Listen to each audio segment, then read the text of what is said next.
Assalamualaikum dan salam sejahtera. Saya Nazri Kahar. Ini Dialog Poket Rakyat dan minggu ini akan kita fokuskan perbincangan bagaimana iltizam kita untuk menoktahkan kemiskinan. Satu topik yang besar, satu topik yang malar untuk kita bincangkan, tetapi beberapa kali Perdana Menteri mengungkapkan bahawa tahun 2023 beliau dan Kerajaan Perpaduan ingin menoktahkan kemiskinan tegar.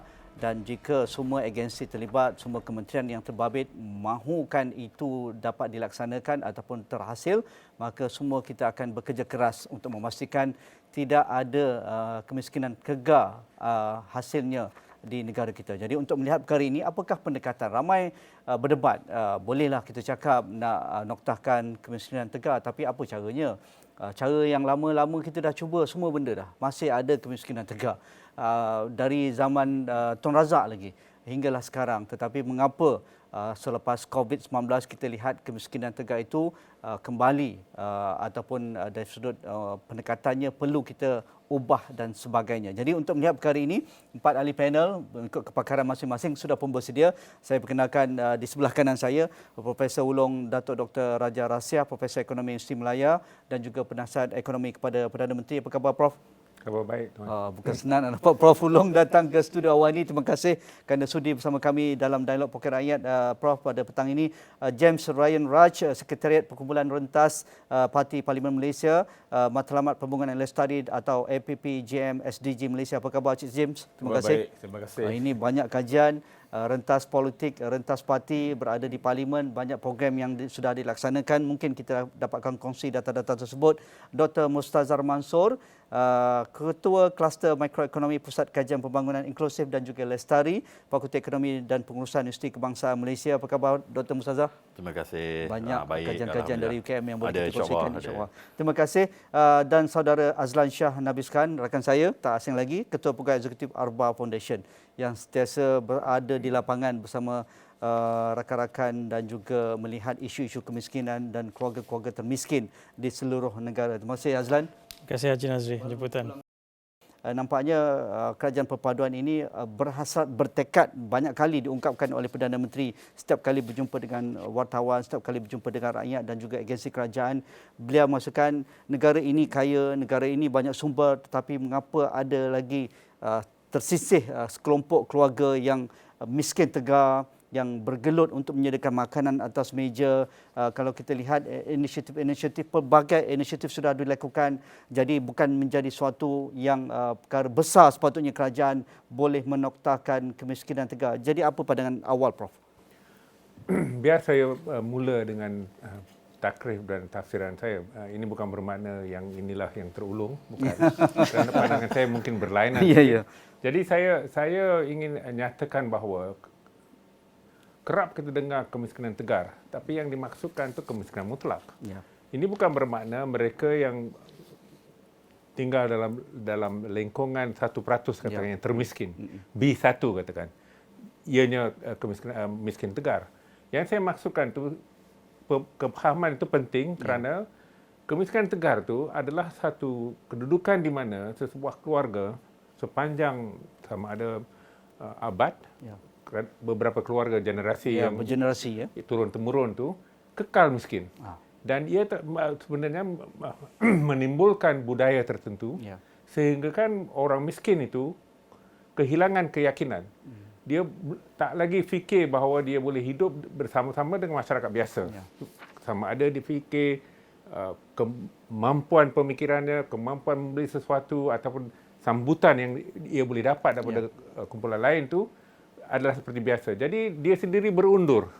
So jadi kumpulan itulah Oscar Lewis sifatkan sebagai persistently poor, kemiskinan tegar. Jadi saya memang terima adanya mereka yang miskin tegar. Ini bermakna turun-temurun isteri rumah yang kita maksudkan tu masih di bawah garis kemiskinan. Bukan sekadar cuma garis kemiskinan biasa, garis kemiskinan mutlak tu. Jadi jauh lebih miskin daripadanya. Jadi setelah kita memahaminya, baru kita saya kira cuba menggembeling sama ada program dasar dan sebagainya untuk menangani masalah ini. Dan dalam konteks yang saya maksudkan, kita harus juga melampaui, cuba keluar daripada cuma pemikiran bahawa pihak masyarakat madani. Yang masyarakat madani saya maksudkan tu golongan marhain tu, yang bukan seperti mana sebab Perdana Menteri sekarang ni telah mendalami, telah mengharumkan lagi maksud madani itu supaya ia juga menekankan kemajemukan dan sebagainya. Yang saya maksudkan tu madani civil society semata-mata, asal usul konsep tu. Jadi saya kira kita juga harus bersama-sama dengan golongan miskin itu sendiri. Ini juga merupakan pendirian Datuk Madeline. Sebab kadang-kadang yang kita lihat sebagai wakil macam townhouse perbahasan dan sebagainya, tidak semestinya menangkap, tidak semestinya menggambarkan pandangan setengah-setengah daripada ahli yang benar-benar miskin.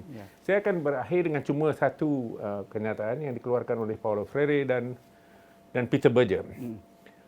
Mereka bilang amalan pengalaman seorang miskin katakan di kawasan pendalaman Amazon katakan, hilir Amazon, bukanlah sama dengan seorang yang melihat penderitaannya. Apa lagi bagi pembentuk dasar yang tinggal di Brasilia yang buat dasar terhadap mereka. Yang ini muncul, memuncak, meletus bila Bolsonaro, mantan Presiden Brazil yang digantikan oleh Lula, beliau berbuat demikian di sana. Dia cuba menebang hutan semua Amazon dan tanam tebu dengan soybean. Jadi itulah saya maksudkan supaya dua perkara ini dicantumkan. Maksudnya perangkaan, tapi janganlah ketagih dengan perangkaan. dosun. Tunjukkan sifat-sifat pengalaman seperti Pak Ungku buat. Menarik. Kita akan ulas lebih lanjut tentang itu kerana beberapa indikator sudah pun dinyatakan oleh Prof. Wulong tadi. Tapi bagi James, di mana kita nak bermula ini? Kerana insiden kemiskinan mutlak Malaysia, kalau ikut catatan pada 2022, 6.2% berbanding 5.6% peningkatan daripada berbanding 2019. Insiden kemiskinan pada 2020 dan 2021 pasca COVID kita lihat mencatatkan 8.4% dan 8.2%. Ini zaman COVID ini. Jadi adakah ia boleh dicapai dengan tekad yang diberikan oleh kerajaan Madani ini, James? Okey, sebelum itu kita kena memahami aspek yang paling utama dalam menangani kemiskinan itu adalah untuk memahami apakah inspirasi penduduk di peringkat akar umbi. So data boleh mengatakan banyak perkara. Betul. Nombor itu memang nombor. Seperti mana yang Datuk kata tadi, ketagihan kepada perangkaan, nombor dan sebagainya. Tapi tidak semestinya nombor itu akan menunjukkan satu inspirasi peringkat akar umbi. So itu adalah satu pendekatan yang kita mengambil daripada APPGM SDG itu untuk memahami apakah suara, apakah keluhan rakyat di peringkat bawah. Memang di peringkat atas ataupun di peringkat dasar dan kerajaan dan sebagainya, kita mempunyai banyak program yang sangat menarik. Memang itu kita tidak dapat dinafikan. Tapi sama ada program ataupun aktiviti itu ataupun tujuan yang murni untuk menyelesaikan isu rakyat di peringkat bawah itu benar-benar sampai ke tidak? Itu yang aspek yang utama. Jadi daripada kajian yang kita buat, kajian kita ini berasaskan tindakan. Itu adalah metodologi utama kita, berasaskan tindakan. Jadi daripada itu kita dapat sangat memeranjatkan daripada tahun 2020 hingga 2023 sekarang, kita mengetahui ada 300 isu lebih yang belum diselesaikan di peringkat bawah. Contohnya isu infrastruktur dan juga isu tanah dan isu pemilikan tanah dan perumahan dan juga isu keselamatan sempadan dan juga keadaan hidup dan juga kebajikan dan kemiskinan. So, jadi kita mendapat tahu macam mana, kita pun hairan. Ada banyak program. Ada kementerian, ada juga state dan juga local council. Tapi bagaimana? Apa yang gap dia itu? Jadi kita dapat tahu dan daripada suara rakyat yang mereka beritahu, mereka tidak tahu tentang program seperti ini, cara untuk mengatasi isu-isu seperti ini dan bagaimana kita dapat membantu mereka dengan secara the whole of society approach. Secara keseluruhan, secara menyeluruh, secara holistik. Sebab itu kami dapat melaksanakan program-program yang berasaskan konsep tindakan dan juga menyeluruh apa yang mereka hendak. Jadi kami pun dapat tahu yang sama ada mereka ini miskin tegar ataupun B40 dan sebagainya. Kami dapat tahu mereka ada jawapan kepada isu mereka.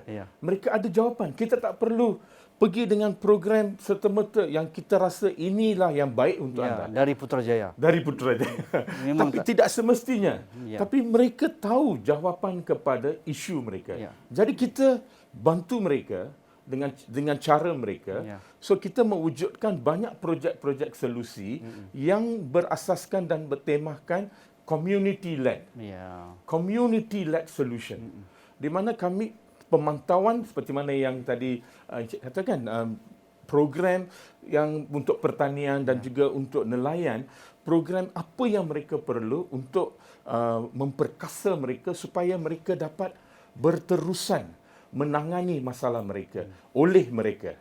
So itu adalah serba sedikitlah sebagai permulaan. Menarik, kita akan sentuh lagi kerana ini penting. Community-led solution itu. Bagi Prof, bagi Dr. Mustazhar, kalau kita lihat ni, angka ini sentiasa menjadi reference kepada kementerian dan agensi untuk memulakan program dan juga projek dan juga dasar-dasar berkaitan dengan pembasmian kemiskinan. Tetapi adakah kita melihat ada perubahan yang serius dalam pendekatannya? Kerana kita lihat, kalau James katakan tadi, setiap komuniti, setiap kelompok dan keluarga itu ada needs yang berbeza. Ada yang perlukan cash assistance, tapi ada satu kelompok mereka bukan nak cash assistance, mereka nak kerja. Ada yang kelompok perlukan isu perumahan kerana itu yang mendasari masalah mereka sekeluarga. Ada yang mendasari isu pengangkutan awam. Ada yang mendapat isu siapa nak jaga anak saya ketika saya pergi pasar malam dan pasar tani ini. Jadi bagaimana semuanya ini dirangkumkan dalam konteks yang betul-betul dapat mencapai kehendak-kehendak yang dikatakan memberi inspirasi dalam cara kita membasmi kemiskinan. Terima kasih saudara Nazir Kahar. Saya setuju dengan pendapat James dan juga Prof Datuk. Sebab macam ni. Saya sebenarnya asalnya dahulu dibesarkan di Selangor. Kalau boleh dikatakan kawasan bandar. Isteri saya pula kebetulan dia adalah asal daripada luar bandar. Jadi saya dampak, walaupun kita sebagai ahli ekonomi ni, kita akan melihat apa yang berlaku di sekitar kita. Kita akan membuat observation. Bagi pendapat saya, dalam tajuk hari ini ialah menotahkan kemiskinan. Kita ada dua jenis kemiskinan. Kemiskinan yang macam Prof Datuk cakap tadi adalah kemiskinan tegar dan juga atau mutlak. Satu lagi adalah miskin bandar. Saya harap kerajaan yang ada, PMX dan juga timnya, memastikan bahawa dua perkara ini dapat diatasi. Kalau kita lihat miskin bandar, seperti apa yang saya berlaku pada diri saya lah. Dahulunya saya boleh dikatakan keluarga saya, ayah saya bekerja, gaji kecil, mak saya tak bekerja, jadi pendapatan kami terhad. Pada waktu itu kos sara hidup masih lagi boleh dikatakan rendah. Tetapi sekarang dengan harga makanan yang tinggi, jaga anaknya mahal, sekarang ni kalau kita tengok sewa pun dulu 400 dapat rumah besar, sekarang dah 1000 lebih. Jadi saya rasa banyak benda-benda yang menyebabkan harga itu menekan pada individu sehingga mereka sebenarnya bukan miskin tapi dah akhirnya menjadi miskin bandar. Jadi inisiatif apa yang seperti mana yang James katakan tadi, saya tak nafikan. Fasiliti yang kita ada yang bagus tapi tak seimbang. Kalau boleh, kalau kita lihat dari sini, contohlah bagi fasiliti yang mudah, internet. Kalau internet di setiap tempat, bukan di Kuala Lumpur sahaja ataupun di bandar tetapi di luar bandar, saya rasa sebenarnya benda itu dapat diatasi untuk peluang pekerjaan, untuk mendapatkan perniagaan dan sebagainya. Saya rasa banyak benda yang kita boleh lihat. Inisiatif apa yang dibuatkan oleh kerajaan, contohlah baru-baru ni, insentif IPR, pendapatan rakyat. Sebenarnya kebetulan selepas sahaja saya habis PhD tahun 2015, saya dapat program satu dengan MOF dan semalam saya baru habis selesai dengan LKIM tentang nelayan. Tahun lepas saya selesai dengan penuri getah. Jadi topik dua ini adalah berbeza, bandar dan juga luar bandar. Jadi sebenarnya kehendak mereka berbeza. Jadi untuk bandar mereka perlukan pengangkutan. Luar bandar tak perlu. Mungkin tempat kerja dia dekat saja. Tak perlu bayar tol, parking tak payah bayar. Rumah mungkin rumah daripada keluarga. Jadi benda-benda itu sangat berbeza. Apa yang saya ingin lihat di sini ialah sebenarnya peranan antara agensi kerajaan. Dasar banyak. Saya rasa Prof Datuk pun dah tahu. Dasar kita terlampau banyak. Inisiatif terlampau banyak. Saya rasa kita memperkasakan apa yang ada. Sebenarnya kita mesti rasa apa rakyat rasa. Supaya mereka dapat apa yang kita nak salurkan Kalau contoh, kalau pasal nelayan, subsidi itu betul-betul bersasar. Untuk penoreh kita, biar betul-betul mereka terbela. Jadi, please lah. Kalau boleh kita rasa apa yang mereka rasa, kalau boleh kita turun ke padang, baru kita tahu dan ambil semua pendapat-pendapat. Dan yang paling penting, antara kerajaan, kalau ada contohlah yang kita lihat ekonomi madani. Mereka kata nak buat upah maruah, nak buat menu rahmah. Pastikan setiap kementerian bukan juara masing-masing ada rahmah dia masing-masing. Kalau boleh sama-sama. Kita jadi contoh TVET. Saya tak nak cerita, tapi orang kata macam-macam. Jadi kalau kita boleh, kos sara hidup ni utamakan, kementerian sama-sama kerjasama, termasuk dengan NGO dan juga swasta. Itu pendapat saya. Bagi Azlan macam mana? Azlan di lapangan lihat dan hasrat Arba adalah untuk menghentikan kitaran kemiskinan dalam satu generasi. Nampaknya kita dah setuju kemiskinan bergenerasi ni. Ini satu battle, bukan calang-calang, Azlan. Mungkin boleh kongsikan untuk awal ni. Terima kasih Haji Nazri, Prof Ulong, Saudara James dan juga Doktor. Kalau kita lihat, saya baru 2 hari ni, baru tadi pun balik daripada satu bengkel, bincang tentang macam mana nak bendung ke perkahwinan kanak-kanak di Malaysia dan saya ditugaskan untuk melihat aspek kemiskinan. Dan pelbagai agensi kerajaan, pelbagai kementerian terlibat secara holistik semua.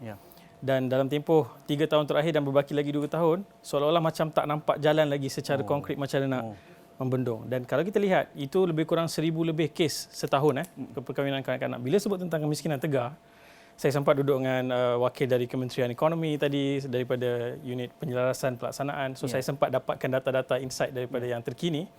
Mereka menyebut data kemiskinan, pendapatan garis kemiskinan yang baru adalah 2,589. Betul. Dan yang miskin tegar, yang termasuk juga apa yang Prof Ulong sebutkan tadi, generational poverty, yang dulu ayah dia miskin, atuk dia pun dulu miskin, dia pun sekarang miskin. Saya sebut dulu angka dan saya sebut pengalaman nanti. Bagaimana kita rasa betapa susahnya dia nak keluar sebenarnya daripada kitaran tersebut. Dan orang yang berada di bawah kemiskinan tegar ni adalah pendapatan isi rumah 1,198. Berapa ramai yang berpendapatan macam ni? Yang di bawah PGK lebih kurang 400,000. Bukan orang, dia isi rumah. So kita sebut tadi yang 1,000 lebih tu punya susah nak boleh end within a year or two. Tapi bila kita lihat, adakah mustahil bila Perdana Menteri secara bold menyatakan berulang-ulang kali dia mesti ditamatkan? Secara logiknya mungkin kita rasa susah, tapi dia adalah iltizam. Dan sebenarnya yang buat bagi jadi itu kita lah. Dan kalau kita lihat, saya boleh pecahkan ni kepada 2, short term dan juga long term.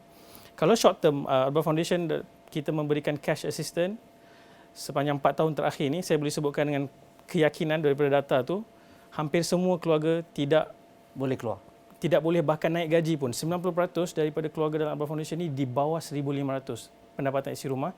Nak naik 100 pun dalam tempoh 4 tahun ni, disebabkan COVID mungkin termasuk faktor-faktornya, tapi lepas dah stabil ni pun nak dapatkan 100 naik pun sangat susah. So bayangkan kita sedang bercerita nak keluarkan orang yang berada di 1,198 ni, nak keluar kalau kemiskinan tu dia ada gap lagi 1,000 lebih. Dan kalau kita lihat gap sebesar itu, apakah yang perlu diisi di tengah tu? Dan itu adalah cerita tentang cash assistance ataupun inisiatif pendapatan yang bertambah. Kalau kita lihat multidimensi yang dialami, khususnya boleh kanak-kanak, sebab kami fokus kepada kanak-kanak tu yang boleh tamatkan kitaran kemiskinan tu. Sedih kita berada dalam tempoh yang kita agak bingung, beberapa pelajar yang kita bantu tu gagal SPM. Dan ramai orang sebut, oh ni sebab malas lah. Tercicir ni. Tercicir. Sedangkan kita macam tadi Prof Ulong sebut, kita tak hidup bersama dan faham dengan mereka bagaimana mereka lalui. So bila mereka pergi ke sekolah dalam keadaan hidup di rumah, tak cukup makan, ibu dan ayah berpisah, bergaduh, anak ada adik OKU, semua itu memberikan tekanan. Dan kami cuba usulkan satu projek bahawa kita cuba keluarkan dia, bagi dia akses melalui sukan atau kebudayaan. Haji Nazri, for the past 2-3 months lepas SPM keluar ni, kita tak nampak satu pun career path selain daripada akademik itu untuk kita boleh cuba buka jalan. Dan bila kita tanya budak-budak ni for the past 1 year atau 2 tahun ni, apakah cita-cita, mereka tidak ada cita-cita hampir semua.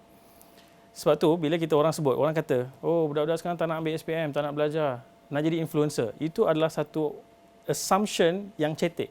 Kerana tidak bertanya, tidak bergelumang, bertanya betul-betul apakah sebenarnya yang dialami oleh anak-anak ini, mereka sebenarnya tak nampak apa jalan ke depan. Tak ada. Bayangkan tadi kita sebut tadi tu, 2,585 itu garis kemiskinan. Data yang baru dikeluarkan oleh Kementerian Ekonomi, DOZEM.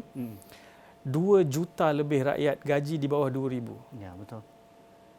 So kalau kita kata you belajar, nanti you keluar SPM, you boleh dapat gaji lebih besar, sebenarnya budak-budak ni smart. Dia tanya, mana dia? Baik, saya kerja sekarang, saya berhenti form 5, saya berhenti form 3, kita pergi. Saya pernah kongsikan ini di beberapa tempat. Kita pernah call satu sekolah, kita pergi. Kita dapatkan list budak-budak yang tidak hadir ke sekolah sering ponteng. Cikgu di sekolah berikan semua senarai ibu bapa tu. Kita call satu persatu, menawarkan RM450 sebulan untuk pastikan anak pergi ke sekolah saja. Semua mereka tolak tawaran tersebut, bagi tahu sebab mereka tak nampak pathway melalui sekolah. Dan bila kita sebut mereka tidak berminat kerana nak jadi influencer dan sebagainya, itu tidak tepat sebab mereka sebenarnya membuat calculation. Kalau saya berhenti sekarang, saya ada income, saya dah boleh bantu ibu dan ayah saya atau ibu saya menjaga adik saya dan sebagainya. Kalau saya pergi belajar, kena ambil hutang. Kalau ambil hutang, habis belajar, tak confirm ada pekerjaan. Tapi hutang confirm ada. So mereka sebenarnya membuat kira-kira yang rasional saya kira, dan kita tidak ada jawapan yang konkret untuk berikan kepada mereka. Dan saya fikir dalam inisiatif menoktahkan ini, it's impossible until it gets done. So sekarang ni memang nampak sangat impossible dalam tempoh yang sangat terdekat. Tapi barangkali dalam kerangka mungkin 2 tahun, 2025, apa yang tidak dapat diselesaikan berpuluh tahun ini, saya kira ini adalah iltizam yang penting supaya kita dapat menggerakkan, moving the needle tu. Dan kemudian itu short term bagi income punya level, kemudian kita boleh berfikir tentang multidimensional. Kesihatan, Prof, pendidikan. Itu isunya. Apa pendekatannya, Prof? Kita cerita nak tekad, nak nokta, nak henti, nak hapuskan, tapi kita tak dengar pendekatan-pendekatan dari semua agensi dan juga pemegang taruh utama dalam isu ini, Prof. Hasrat saya supaya wawasan yang ditonjolkan oleh Perdana Menteri kita ni, bagi saya kenyataan beliau tu, bagi saya lah yang amat berhormat ni, menunjukkan kesungguhan, keazaman untuk menangani isu ini dan hapuskan terus masalah ini. Biarpun saya yakin di mana-mana negara pun, yang tegar boleh dihapus, tapi yang mutlak tu sukar dihapus. Tak adanya negara yang tak adanya kemiskinan mutlak. Jadi saya nak bawa balik persoalan, apakah kita telah memberi keyakinan balik kepada golongan yang kita sifatkan sebagai golongan miskin?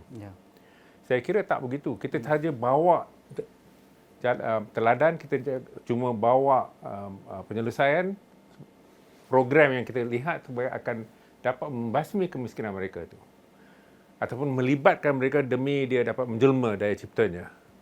Tapi apakah kita dibuat seolah-olah macam kita bawa baldi, baling air itu terus dan balik keluar?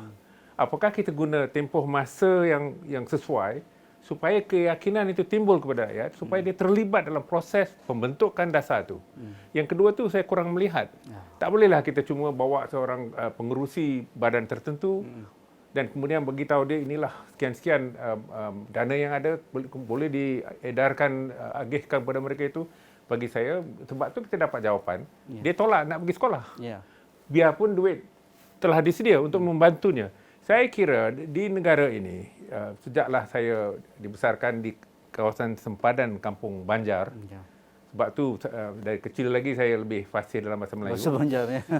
Saya nak nyatakan kita harus cuba membawa balik keyakinan kepada golongan miskin supaya dia bukan dalam kedudukan terburu-buru nak cari pengetahuan ataupun tiadanya keyakinan untuk mencari pengetahuan. Yang kedua pula, kita nak cuba membawa kooperasi supaya dia lihat pemimpin itu akan membantunya, bukannya dia ada untuk memeras dia. Cuma buat masa ni pemikiran harus berubah daripada dulu pengaliran titih peluh untuk membuat sesuatu. Sekarang ni cuba mengguna otaknya, mindanya, membangunkan mindanya. Jadi, tapi pentas politik tidak menampakkan begitu. Pentas politik itu nampak lebih membagi. Saya pernah saya pergi ke satu pelancaran buku oleh Sultan Nazrin. Tuanku Nazrin bilang, kalau dulunya penjajah membahagi dan memerintah, kita kutuk mereka itu sebab itulah sebab kita terbahagi begini. Divide and rule. Tapi sekarang yang berlaku, kita telah menerima semua itu, jadikan sebagai senapang untuk kita dan tambahkan dengan agama. Jadi ia telah menjadi lebih lebar, lebih parah saya kira kalau kita tak berubah sikap seperti ini. Ini penting kerana kita nakkan semua pemimpin, kita nakkan semua pemimpin Malaysia ni, bukan cuma satu parti ke apa, satu pihak. Kalau tidak, sukar nak berbuat demikian. Dan saya yakin seperti mana Tuan Haji nyatakan tadi, kalau kita benar-benar mencuba, seboleh-bolehnya kita dapatkan sekurang-kurangnya sebahagian daripada rakyat, bermulalah, ia akan melebar, dia akan berkembang. Seperti yang kita sebut snowballing. Salji itu akan berkembang. Jadi kita nak jadikan itu sebagai saluran, sebagai dasar untuk membawa mereka ini, samakan mereka dengan kita, dengan menunjukkan perasaan juga. Dengan menunjukkan, bukan sekadar cuma menyebut sekian-sekian, umpamanya masa Perdana Menteri menyampaikan belanjawan 2023. Itu pun saya rasa lihat janggal juga sebab beliau nyatakan dia telah tambahkan subsidi yang akan diedarkan tu kepada golongan B40 dan bawah RM3,500. RM3,500. Tapi ada juga orang yang menyatakan dia lebih memilih untuk keluarkan EPF-nya. KWSP dari pendakan itu. Yang mana lebih? Yang ni tak sampai RM1,000 yang tinggal. Betul. Sama sekali tak bernas. Jadi saya fikir daripada kita cuba menutup pemikiran pemimpin lah, bukannya orang bawahan tu, sebab mereka dah hilang keyakinan. Jadi kita harus cuba mengambil pendirian bahawa inilah negara kita. Seperti mana terdapat dalam rukun negara. Kami satu bangsa, satu negara. Betul. Harap kita terus boleh berjuang demi memandu negara kepada arah itu. Ya.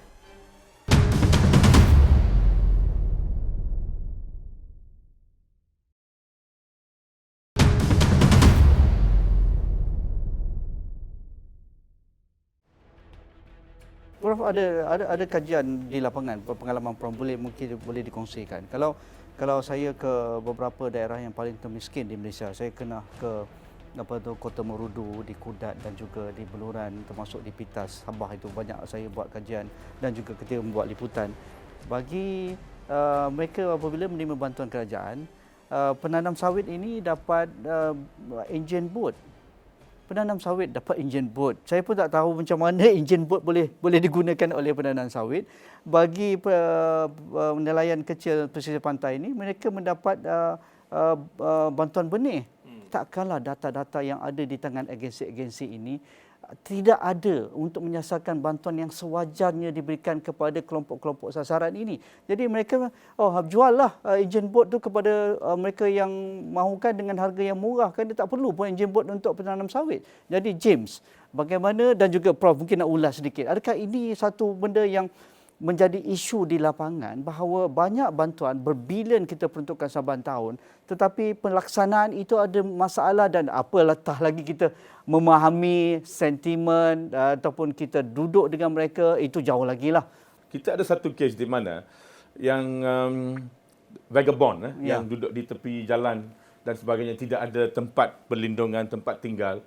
Ada seorang pemimpin, dia beri dia cooking. Alat memasak. Periuk. Macam mana dia nak masak? So itu mismatch. So mismatch itu memang ada banyak kita nampak di peringkat bawah. Ada yang dapat mesin, ada yang dapat tempat-tempat yang barang-barang untuk masak dan juga peralatan, tapi tidak digunakan. Peti-peti sejuk yang besar untuk kegunaan mereka untuk menjana pendapatan, tapi dia tidak dapat digunakan. Contohnya ada satu kawasan yang kita turun, kita nampak mereka nak buat fertigasi. Jadi ada pertanian, dia memberi barangan untuk membuat fertigasi. Tapi mereka tidak tahu cara nak buat fertigasi. Mereka tidak ada latihan. Mereka tidak ada satu situasi di mana mereka harus membimbingi, mereka tidak ada. Jadi gagal terus. Jadi apa yang saya nampak di sini ini, di peringkat bawah ini, ada banyak insiden seperti ini yang mismatch itu memang banyak berlaku. Jadi kalau kita nak selesaikan mismatch ini, jadi kerajaan di peringkat bawah ini harus duduk bersama dengan penduduk ataupun yang kumpulan B40 ataupun kumpulan yang miskin, tegar dan mutlak dan sebagainya. apa yang mereka perlu faham, apa yang mereka hendak. Jadi kalau kita dapat sasarkan seperti itu, saya rasa mismatch itu dapat dikurangkan dan pendapat itu boleh dilaksanakan. Okey, saya terpanggil lah sebab Ini dah panas ni. saya baru saja buat projek siap LKIM dan juga Ini dia punya klien memang saya betul juga lah ni akan cuba LKM. jawab. Okey, macam ni. Saya pun tak heran sebab sepatutnya yang dapat itu adalah orang yang telah didaftarkan lisennya dan juga telah didaftar dengan PNK-nya kalau kita panggil Persatuan Nelayan Kebangsaan dan sebagainya, kawasan. Jadi saya rasa okey di sini seperti mana James katakan tadi memang kadang-kadang ada termatch tetapi kita tak boleh salahkan dia. Kadang-kadang macam inilah. Macam tadi Haji kata tadi, mereka ni pun bijak juga. Cost benefit analysis dia pun ada. Daripada saya pergi turun ke laut, dia dapat benda tu, why not dia ambil. Tapi dia kata better dia tanam kelapa sawit, banyak modal dapatnya daripada dia pergi ke laut. Jadi ini yang mungkin berlaku. Tetapi terus terang saya cakap, yang dapat itu memang orang yang layak. Tetapi adakah dia betul-betul layak untuk dia turun ke laut? Itu saya terasa nak kena jawablah tentang itu. Jadi antara isunya ialah mereka kalau nak turun laut, nak turun ke darat, nak jeti dan sebagainya hari-hari tak boleh. Tetapi apa yang perlu kita buat ialah mungkin punishment, penguatkuasaan dan juga pemantauan. Kebanyakannya dalam konteks kanak-kanak, bantuan JKM misalnya ataupun zakat tu setakat ini sepadan lah. Misalnya IKASI tadi pun saya sempat bertanya, mereka sebut data IKASI adalah apa yang dimasukkan oleh agensi-agensi yang memberikan bantuan ini. So banyak bergantung kepada bagaimana agensi ini memastikan data tu orangnya tepat, orangnya betul. Dan data itu kemudian dikemas kini dalam pengkalan IKASI. Haji boleh tambah sikit? Sila. Okey, tentang education tu, saya setuju dengan apa yang Abraha cakap tadi. Kanak-kanak kadang-kadang pada waktu kecil tu dia nampak yang mana dia dapat cepat. Jadi mereka kata education is not the way dia macam mana dia nak keluar daripada. Okey, tetapi kita perlu ingat. Saya harap kita perlu tahu bahawa miskin bandar dan juga miskin luar bandar ni mungkin disebabkan oleh keciciran education ataupun pendidikan. Why not kita teruskan apa yang pernah dibuat? Contohnya My Brain dan sebagainya. Kita bagi macam inilah. Bayangkan kalau kita dah berkahwin nanti dah ada anak, kita rasa susah. Bila rasa susah, macam mana kita nak dapatkan pendapatan lebih? Pertama, pendidikan mesti lebih tinggi, baru kita dapat naik pangkat. Yang kedua, kita kena kerja ekstra, dapat pendapatan yang lain. Jadi dua perkara ini, pertama yang pasal pendidikan itu, why not ada satu sumbang atau kita panggil beasiswa ataupun bantuan, macam contoh orang nak ada rumah lah, kita ada 120%. Pinjaman kita dapat rumah. Begitu juga pendidikan. Jadi pendidikan antara cara untuk keluar ataupun untuk peluang pekerjaan, teknologi mesti sampai. Saya bagi contoh mudah lah. Mungkin benda ni tak terfikir, tetapi satu hari nanti mungkin. Dengan adanya macam contoh community itu, masyarakat itu ada teknologi dan ada geng. Sekarang pun kalau tengok kat dalam WhatsApp kita, ada orang jual barang dan sebagainya. Sebenarnya perkhidmatan-perkhidmatan begitu, kalau kita bagus dengan demand dengan supply-nya, saya rasa orang yang beli dapat harga murah, orang yang dapat menawarkan itu macam contohlah jadi personal driver, jadi menjaga anak dan sebagainya. Saya rasa okey. Haji, kalau boleh saya nak tambah sikit, menarik. Kita lihat kenapa kanak-kanak ni pergi ke sekolah tapi dia tidak berjaya. Dia tak ada motivation. Kenapa dia berbanding rakan-rakan dia lain yang tidak dalam kategori miskin tidak berjaya. So kita bertanya soalan yang lebih mendasar dan antara perkara yang kita jumpa dan kami mula berbincang dan berjumpa dengan ramai pakar adalah berlaku kemiskinan pembelajaran di sekolah. Maksudnya kalau pergi sekolah belum selesai lagi masalah kerana metodologi ataupun pedagogi mengajar anak-anak miskin berbeza. Ada satu buku yang menarik ditulis oleh Eric Jensen, tajuk dia Teaching with Poverty in Mind. Mengajar dengan kerangka kemiskinan dalam pedagogi itu, mengambil kira faktor stres kronik yang dialami pelajar, kelaparan, nutrisi yang tidak cukup. Sebab tu sekarang ni ada saya dengar cadangan bahawa nak wujudkan satu sekolah khusus anak miskin. Untuk anak miskin ada banyak bantahan, tapi saya ingat mungkin orang belum sempat tengok apakah penjelasannya. Dan saya rasa kalau ia adalah melibatkan kaedah lain, kerana kalau bantuan saya rasa ramai semua kawasan DUN Parlimen tapi bagi. bukan benda baru, Lan. Kalau kita lihat ketika zaman Malaysia menjadi sebuah negara yang membangun ketika zaman Tun Mahathir, mungkin Prof. Ulum mungkin boleh komen sikit. Kita lihat banyak asrama-asrama harian, asrama-asrama sekolah dibina. Membawa anak-anak dari kampung yang memang tertinggal ini duduk satu compound asrama dan diberi pelajaran secara total dan sebagainya. Begitu juga apa pengalaman anak orang asli yang hilang dalam perjalanan ketika untuk ke sekolah itu, dan diberikan idea bahawa anak-anak orang asli ini dibawa keluar daripada kampung mereka, ditinggalkan dalam satu kompaun walaupun seumur darjah 1, darjah 2, memang dari sudut psikologinya sukar untuk berbeza ataupun berpisah dengan keluarga ibu bapa mereka, tetapi dari sudut membawa ruang pelajaran yang sesuai kemiskinan pelajaran itu, adakah itu sebenarnya yang boleh kita lakukan lah? Mungkin pendekatan barulah. Kerana kelompok kecil sahaja dalam semua halangan yang dia ada, dia dapat melayakkan ke sekolah yang cemerlang tu. Betul. Pergi ke Mara, pergi ke sekolah-sekolah berasrama penuh. Ya. Tapi majoriti besar yang pergi ke sekolah harian, dia memang tidak gagal. Ada option lain. Memang gagal. Dan saya baru ni mendengar satu ucapan daripada Menteri Pendidikan Indonesia, Pendidikan dan Kebudayaan, bekas CEO Gojek. Ya, Madrim. Nadiem Makarim. Dia telah membuatkan satu dasar, tidak ada lagi pace kelajuan silibus yang sama di semua sekolah. Cikgu dan komuniti mengambil pendekatan pace berdasarkan anak-anak murid di kawasan tersebut. Kerana dia kata tak mungkin sama anak murid di Jakarta dengan yang di Aceh dan di Papua. Ya. Kerana apabila semua orang silibusnya sama, kelajuannya sama, kena habis silibus dalam tempoh yang sama, tentu akan berlaku keciciran yang banyak dalam proses tersebut. Saya nak juga menekankan dua perkara ni. Satu, apakah landasan yang dimulakan ditubuhkan oleh pemerintahan Tun Razak dulu, yang telah memperkenalkan penanaman 2 kali setahun, padi, memperkenalkan mekanisme macam-macam di tubuh, semuanya berjaya sebab daya pengeluaran memang naik. Boleh tanya Datuk Uzi ni. Saya telah semak dan juga mengeluarkan buku menyunting dengan Tan Sri Kamal untuk mengingati Tun Razak tu. Itu satu. Saya kira landasan itu agak runtuh sekarang ni. Sudah pun merosot. Kerana seperti mana saya dengar daripada James tadi, ini bukan sekadar cuma siapakah yang dapat, yang layak dapat. Ini bukan kelayakan dan sebagainya. Ini setelah diagihkan, tak ada yang berlaku. Tak adanya titihan yang berlaku. Dan tiadanya penerimaan yang menonjolkan penjelmaan sama ada melalui keluaran, daya pengeluaran dan sebagainya. Dan saya kira ini satu perkara yang saya telah dengar beberapa kali ni.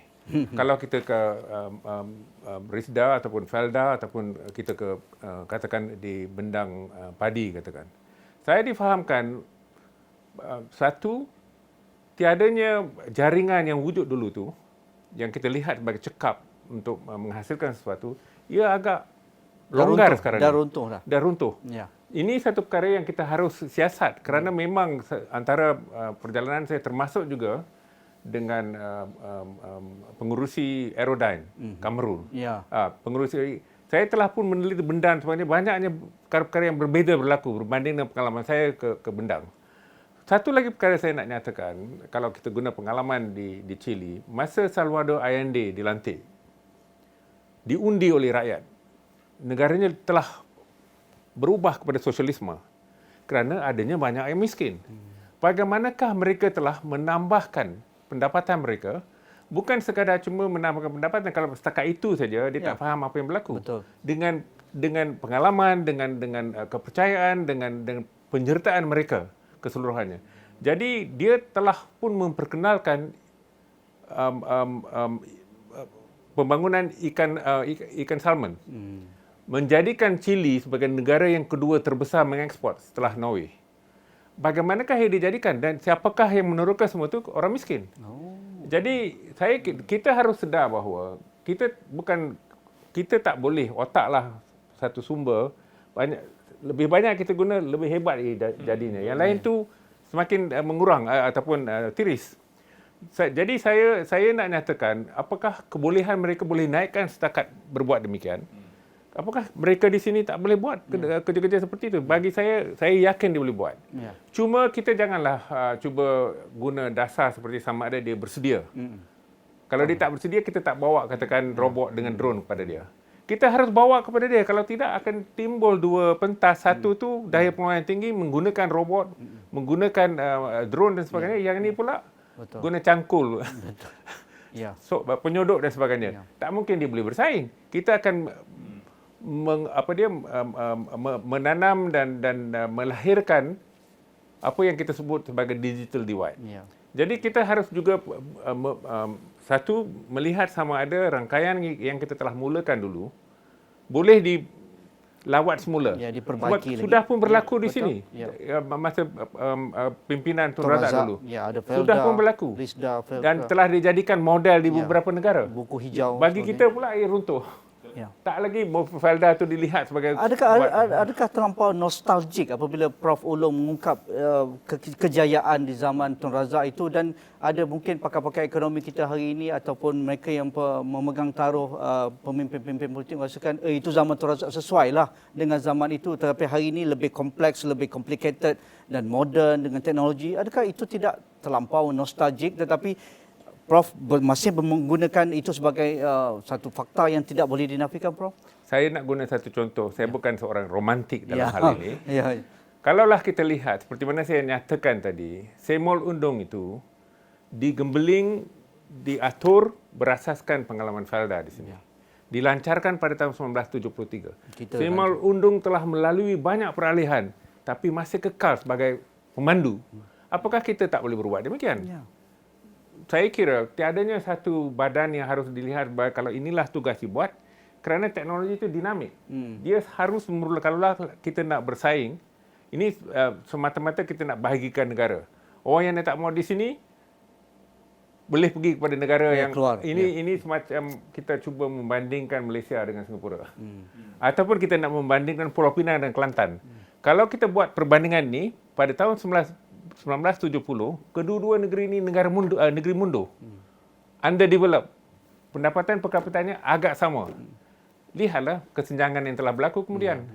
Jadi saya kira kalau kita mengambil satu tanggapan yang kita tak boleh melihat satu kejayaan dulu, kita tak lagi memahami sejarah. Kita harus berbalik. Apakah ia berjaya dulu? Betul. Apakah perubahan yang harus kita sasarkan? Dan akhirnya, Prof, nampaknya kita masih miskin membangunkan minda, Prof.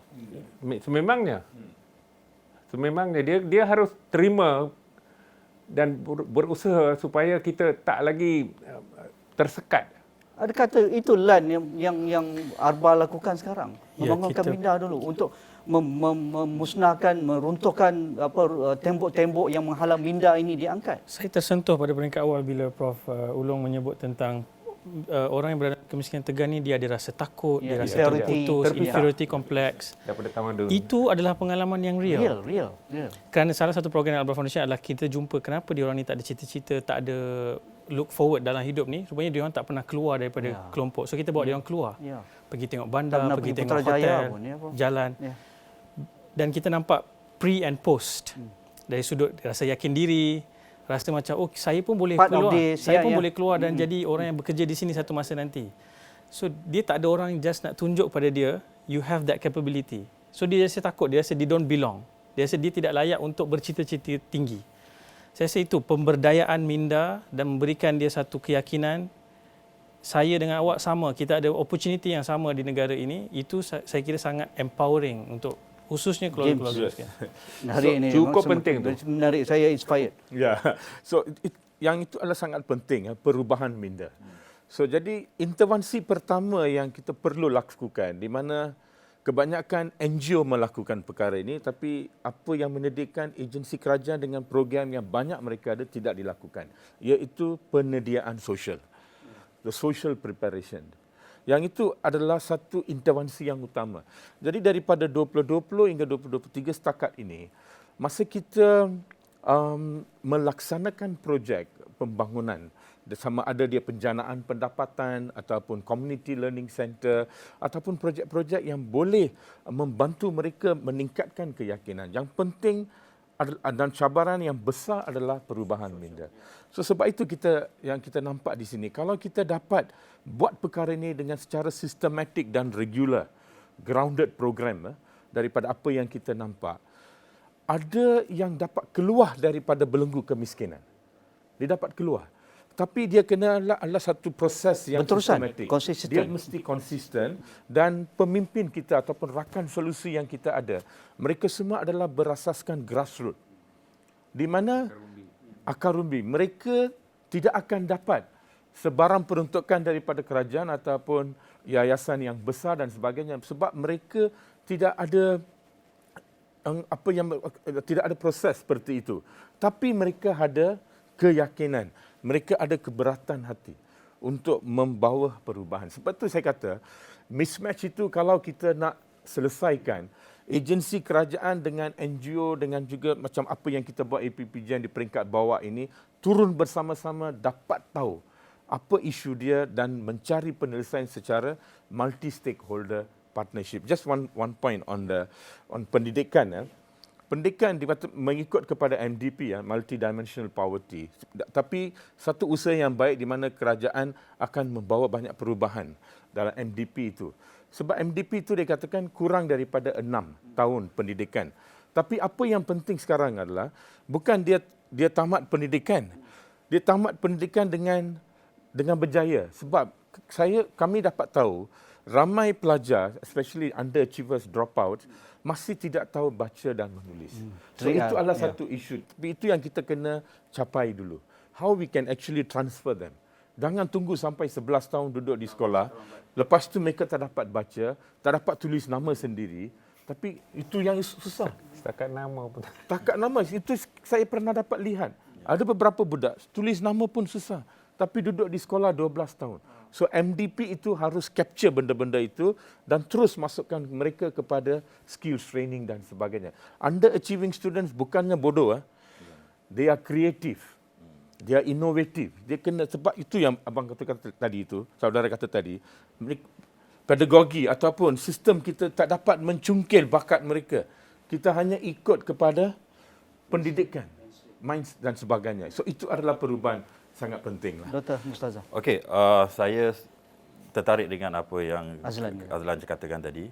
Bila mana orang keluarga yang kurang berkemampuan ini, dia nak pergi ke sekolah tu dia dengan ada kurang keyakinan. Sebab kalau kita bayangkan kita tak cukup pasal bawah makanan dan sebagainya, dia akan mempengaruhi kita untuk tidak ke sekolah. Okey, apa yang James cakap tu, saya pun setuju, kerajaan boleh buat sebagainya. Tetapi bagi saya lah, saya pun pakai baju batik kan. Okey. Jadi apa yang saya nampak di sini ialah kerajaan mempunyai resources yang terhad. Okey, tetapi ada cara lain yang kita boleh utarakan. Contohnya ialah kerjasama dengan NGO. Tapi NGO kita tahu ada kekangan juga. Why not dengan syarikat-syarikat besar? Yang saya rasa macam apa yang kerajaan pernah buat. Kalau nak buat satu taman perumahan yang besar-besar, jangan abaikan rakyat yang miskin ini. Kalau tidak pun tak sediakan rumah yang mampu milik untuk mereka, yang mereka boleh beli, sediakan taman yang mana mereka boleh akses. Saya rasa kalau mereka dah bercampur dengan keadaan rumah yang sempit dan sebagainya, dulu dekat situ boleh ada ketenangan, saya rasa antara boleh meningkatkan keyakinan mereka untuk mungkin untuk mereka keluar daripada belenggu kemiskinan. Tetapi breadwinner dalam kelompok miskin, Prof, sentiasanya kita akan terlupa kepada ibu wanita. Ini sentiasa diangkat juga bahawa breadwinner kadang-kadang kita melangkaui imajinasi kita. Mereka memikul beban yang amat dahsyat. Ada suami dalam jail kerana isu jenayah dan sebagainya, ataupun memandu lori tak cukup makan. Ada yang terpaksa jaga ibu ayah yang bedridden. Ada yang terpaksa berhenti kerja lah kerana tak ada orang nak jaga anak-anak ke sekolah dan sebagainya. Adakah ini juga kita terlepas pandang ibu dan mereka ini terlepas dengan program-program yang kita bincang ini? Semua penyelidikan yang saya sempat baca academically established bahawa golongan yang paling terkesan teruk akibat krisis ekonomi adalah ketua isi rumah wanita, woman-led household. Kerana dia bukan hanya ada tanggungan berat dari sudut dia perlu mencari sumber kewangan, dia juga tanggungan berat dari sudut emosi dan juga membela anak-anak. Dan sebab tu saya suka untuk kita boleh fikirkan dari sudut, ada orang suka cakap jangan bagi ikan bagi pancing. Tapi ada kategori yang kena lama sikit bagi ikan. At least sampai anak dia besar sikit ke, sebab nak suruh dia pancing, dia tak ada kolam nak pancing. Dia tak ada daya nak mancing tu. So kita kena lebih empathy dekat situ, saya ingat. Prof, saya cuma nak sebut dua lagi perkara saya kira penting. Satu daripadanya, apakah kita menilai semula, memeriksa semula dasar yang digunakan tu setelah rancangan Malaysia dilancarkan? Apakah kita menilai, selalunya kita ada midterm review dan ia berkurangan, ia dari segi kesungguhannya berkurangan sejak 2010. Dia paling rapi dibuat semasa Tun Razak dulu. Dan umpamanya dia cuba gunakan fama, katakan tubuhkan fama demi menghubung kaitkan petani dan juga pemborong misalnya. Petani dengan pemborong, peruncit dan sebagainya supaya dia boleh jual dengan harga yang lebih. Itu sebab Pak Ungku tulis middleman exploitation, penindasan daripada orang tengah. Kalau dulu durian seguni dapat RM1, ubi kayu 50 sen. Jadi dengan kemajuan seperti itu, masalah itu diatasi. Kalau kita lihat bagaimana yang berlaku, ianya diperiksa semula. Segala ralat itu diperbaiki. Jadi saya kira kurangnya terdapat perkara-perkara seperti itu sekarang. Menarik.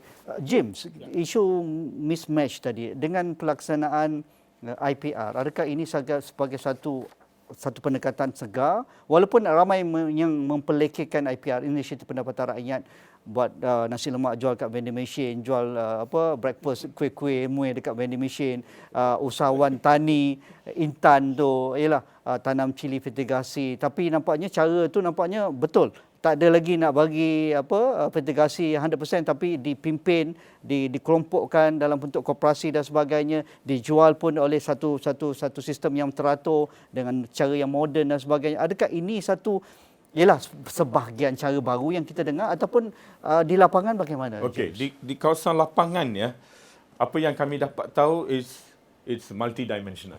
Okay, so MDP ya. So seperti mana yang Amartya Sen dia beritahu, dia ada permintaan dan juga kekurangan pelbagai jenis. Ya, betul. Different needs. Ya. Very different kinds of needs. Tapi di sini pun sama juga, di peringkat bawah itu, di peringkat lapangan pun mereka mempunyai keinginan untuk keluar. Bukan mereka malas ya. Betul. Mereka nak tahu cara untuk keluar daripada isu mereka dan sebagainya. So jadi vending machine nasi lemak ke semua tak berlaku di bawah lah. Apa betul. Yang saya belum nampak lagi. Belum nampak. Tapi di sini apa yang saya nampak, apa yang mereka mahu adalah mereka nak menguruskan sendiri sesuatu perkara ataupun sesuatu bisnes yang mereka boleh buat, tapi mereka perlu training. Dipimpin. Mereka perlu mentoring. So itu yang kami sangat melakukan di bawah, sebab itu kita dapat kesan yang tinggi. So jadi isu di peringkat bawah ini daripada pandangan kami, ia boleh diselesaikan. Tapi dia perlu satu program yang menyeluruh, yang khusus. Katakan contohnya fertigasi. Dia tak boleh one off. One off. Katakan fertigasi mereka kena buat. So fertigasi itu mereka kena belajar dengan cara yang baik. Tapi kami mementingkan sini SDG.